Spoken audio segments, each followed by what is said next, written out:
বাড়ির বাইরে থাকার কারণে আসর মাগরিব কাজা হয়ে যায়, এখন এশার ওয়াক্ত হয়ে গেলে কোনটা আগে আদায় করব? বাহিরে থাকার কারণে ফরজ নামাজ কাজা হয়ে যায় কেমনে ভাই? হ্যাঁ, বাসে জ্যামে পড়ছেন তো নেমে যাবেন। আমি একবার ছাত্র জীবনে মাদ্রাসায় পড়ি, তখন বাসে যাচ্ছি, দূরপাল্লার বাসে, ফজরের নামাজের টাইম চলে যাচ্ছে। ড্রাইভার সাহেব যে বললাম, ভাই গাড়িটা একটু থামাবেন, আমি নামাজটা পড়বো। কয়েক গাড়িতে নামাজ পড়ে নেন, গাড়িতে নামাজ হয়। আমি কই ভাই উজু করা লাগবে না, নাইট কোর্স, রাতভর গাড়িতে ছিলাম, সকালে ফজর পড়বো, উজু করবো না, ঘুমাইছি গাড়িতে। বলে যে জানলা দিয়ে পানি দিয়ে উজু করে ফেলান বা তায়াম্মুম করেন, জায়েজ আছে। চিন্তা করলাম কত বড় মুফতি, সুবহানাল্লাহ, এমন কোনো মাসালা নাই যেটার উত্তর তার কাছে নাই। হ্যাঁ, উজু লাগবে না তায়াম্মুম লাগবে সেটা বলে দিচ্ছে, নামাজ দাঁড়ায় না বৈশা, সিটে বৈশা, কেবলা কোনটা লাগবে না লাগবে সাথে সাথে উত্তর। বাপরে বাপ, এ তো অনেক বড় মুফতি। চিন্তা করলাম, আল্লাহ এই মুফতির হাত থেকে তুমি আমার রক্ষা করো মাবুদ। নামাজের টাইম চলে যাচ্ছে, এদিকে মুফতির ফতোয়া থামতেছে না। আমি আবার ছোট মানুষ, মাদ্রাসায় পড়ি, খুব টেনশনে পড়ে গেছি, আল্লাহ কি একটা বিপদ, কি করি। তখন বন্যা চলছে দেশে, বন্যার পানি আমি দেখতে পাচ্ছি রাস্তার দুই পাশে বিলের পানি থই থই করে। দূরপাল্লার বাস ঢাকা থেকে যশোর যাচ্ছে, তো আমি দুই পাশে যখন পানি দেখলাম, বললাম ভাই একটু থামাইলে, ভাই পাশেই পানি আছে ভাই, আমার 2 মিনিট লাগবে পানি দিয়ে উজু করতে, আর আমি ফরজ 2 রাকাত পড়বো, দৌড় দিব ভাই। কোথায় কি আর কথা শুনে, আরে ভাই বেশি পেন করেন না, বসেন আপনি। এমনি ফেরিঘাটে জ্যামে দেরি হয়, আবার আপনি এখানে কাহিনী করতে আসছেন, দাঁড়াবেন আসে। আমি কি আল্লাহ আমার ফজর নামাজ নষ্ট হয়ে যাবে আজকে? খুব মনে মনে ইস্তেগফার করতেছি, কি করব। একটু পরে দিকে হঠাৎ করে গাড়ি থামছে। আমি বললাম কি ভাই, কোনো সমস্যা? বসেন সিটি বসেন, সামান্য একটু অসুবিধা হয়েছে। হ্যাঁ, আমি মনে অনেকে চান্দু আর বসতেছি। আমি লাভ দিয়ে নাইমা বিলের থেকে উজু করে উঠা একদম গায়ের সামনে আল্লাহ আকবার করে কেবলার দিকে দাঁড়িয়ে গেছে, যে উঠে দিলাম, আমার গার উপর উঠে দাও। আলহামদুলিল্লাহ আমি নামাজ কালাম করে সুন্দর করে সিটে যা বসছি, দেখি তার গাড়ি এখনো ঠিক হয়নি। বললাম মুফতি সাহেব গাড়ি ঠিক হয়েছে? না হুজুর, এই তো আর একটু বাকি।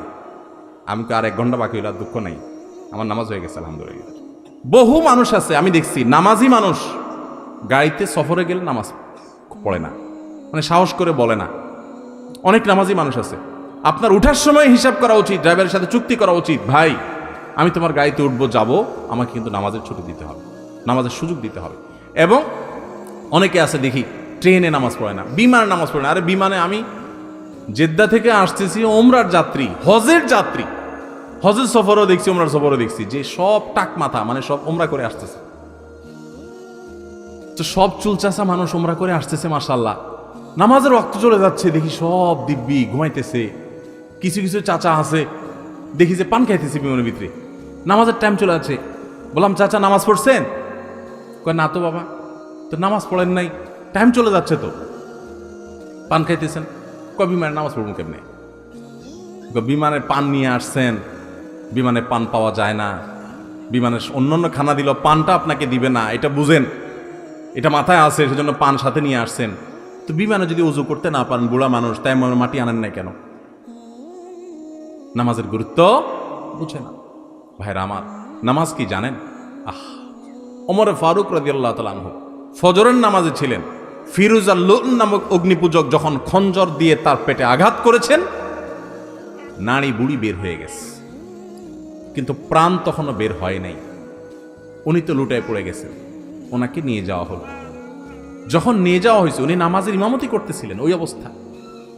যখন তাকে নিয়ে যাওয়া হলো, ওমর ফারুক রাদিয়াল্লাহু তাআলা আনহু মানে সেন্সলেস, তো হঠাৎ সেন্স আসলে উনি মাথাটা উঁচু করছেন। ওনার ছেলে মেয়েরা, পরিবারের লোকেরা সবাই দৌড়ে আসছে, মনে করছে শরীর থেকে এত রক্তক্ষরণ হয়েছে, প্রাণ বের হয়ে যাবে যে কোনো মুহূর্তে, হয়তো একটু পানি চায় শেষ মুহূর্তে। মানুষের গলা শুকায় যায় এই টাইমে, যে রক্ত সব বের হয়ে যাচ্ছে, কষ্টের চোটে হয়তো পানি টানি চাইবে, বা কোনো ওসিয়ত করবে মরার সময় বাচ্চাদেরকে। যখন মাথা উঁচু করছেন, কাছে যখন পরিবারের লোকরা আসছে, তখন বলছে যে ফজরের নামাজটা তো বাকি আছে। যে মানুষগুলো জামাতে নামাজ পড়ছিল তাদের নামাজের কি হচ্ছে আর আমার নামাজের কি হচ্ছে, নামাজ নিয়ে চিন্তা এবং প্রশ্ন, রূহ বের হয়ে যাচ্ছে। তখন আমাদের প্রিয় নবী সাল্লাল্লাহু আলাইহি ওয়াসাল্লাম জীবনের শেষ ওসিয়ত, শেষ উপদেশ, আসসালাহ আসসালাহ ওয়া মা মালাকাত আইমানুকুম। ও দুনিয়ার মানুষ, নামাজ নামাজ খেয়াল রাখিও। কিয়ামতের ময়দানে দেখবেন প্রথম হিসাব আল্লাহ তাআলা নেবেন, আমলের মধ্যে প্রথম হিসাব নেবেন, নামাজের হিসাব আগে দাও। নামাজের হিসাব যার ঠিকঠাক হয়ে গেছে, ভেজাল পাওয়া যায় নাই, অন্য সবগুলো আল্লাহ তাআলা সহজ করে দিবেন। এই জন্য ভাইয়ের আমার, কোনো অজুহাতে গাড়ির জ্যামে পড়ছেন, এটা করছেন সেটা করছেন, এই অজুহাতে নামাজ দেরি করবেন, এই সুযোগ আপনি প্রয়োজনে গাড়ি ছেড়ে দিবেন। হ্যাঁ, কোথাও যদি এরকম হয় যে এই মুহূর্তে এই জায়গায় গাড়ি ছাড়লে আপনি বিপদে পড়তে পারেন, তাহলে সেটা ভিন্ন কথা। কিন্তু ওইরকম কেস সাধারণত আমাদের দেশে এরকম জায়গা নাই, খুব কম। আপনি চাইলে নামাজ পড়তে পারেন। অতএব কোনো ওয়াজিবে নামাজ কাজা করা যাবে। আল্লাহ তাআলা আমাদের সবাইকে তৌফিক দান করুন।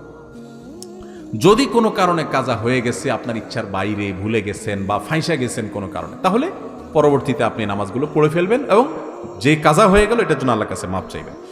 মসজিদের মাইকে কোনো হারানো বিজ্ঞপ্তি দেওয়া যাবে কিনা? মসজিদে হারানো জিনিসের বিজ্ঞপ্তি দেওয়া জায়েজ নেই। আপনারা জানেন, আবু দাউদে বর্ণিত একটা হাদিস আছে, নবী সাল্লাল্লাহু আলাইহি ওয়াসাল্লাম বলেছেন, মসজিদে কেউ যদি দাঁড়ায় যদি বলে, ও ভাইরা আমার অমুক জিনিসটা হারাইছে, আপনারা কেউ পাইলে দিয়েন।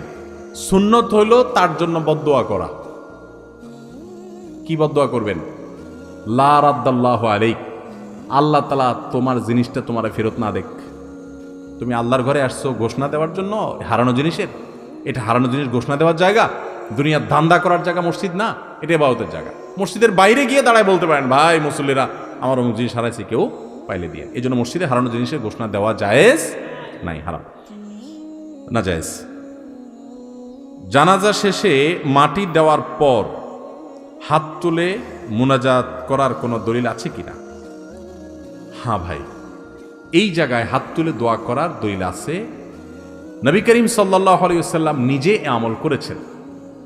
জানাজা শেষে যখন মৃত ব্যক্তিকে দাফন করবেন, জানাজার নামাজের পরে হাত তুলে দোয়া করা না, জানাজার নামাজটাই তো দোয়া, এরপর আবার কিসে হাত তুলে দোয়া? এরপর কবরে নিয়ে মুর্দাকে দাফন করছেন, দাফন শেষ।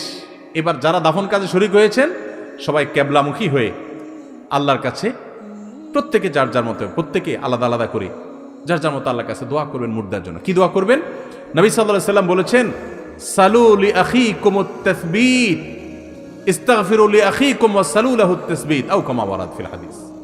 অর্থাৎ তোমাদের ভাই যার দাফন করলা, এখন তার জন্য আল্লাহর কাছে দোয়া করো, আল্লাহ যেন তাকে মাফ করে দেয়। আরেকটা দোয়া হলো, আল্লাহ যেন তাকে ইমানের উপরে, এখন মুনকার নাকির যে প্রশ্ন করবে এটার উপর যেন অটল অবিচল রাখে। দুনিয়াতে সে ইমানদার ছিল, এখনো সেই ইমানের উপরে যেন টিকে থাকে, সেজন্য বিচলিত হয়ে না যায়, এই জন্য আল্লাহর কাছে দোয়া করে। এই জন্য দোয়া করতে হয়।